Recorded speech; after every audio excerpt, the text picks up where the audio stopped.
Road మీద speed అనేది ప్రాణాలతో చెలగటం లాంటిది. ఒక్క క్షణం అదుపు తప్పితే వినాశనమే అనడానికి బాపట్ల జిల్లా సమీపంలో జరిగిన ఈ ఘోర ప్రమాదమే ప్రత్యక్ష సాక్ష్యం.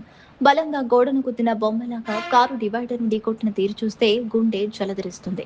చిలుకలూరుపేట మండలం వింజనంపాడు జంక్షన్ వద్ద 167వ జాతీయ రహదారిపై ఈ దారుణం జరిగింది.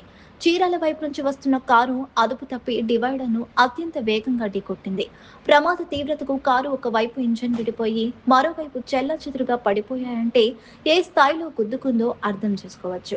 ఈ ప్రమాదంలో కారు నడుపుతున్న పాలెం గ్రామానికి చెందిన కేతినేని శ్రీధర్ స్పాట్లోనే ప్రాణాలు కోల్పోయాడు. కారులో ఆయన ఒక్కడే ఉన్నట్లు తెలుస్తోంది.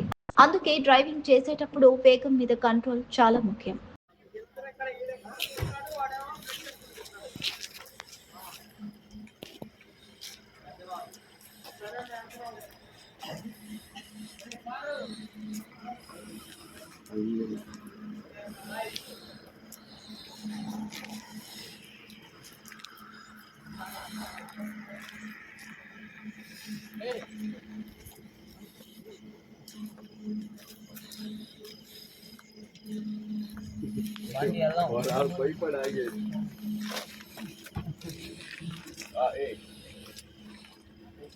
వెనక్కి వెళ్తాను రా.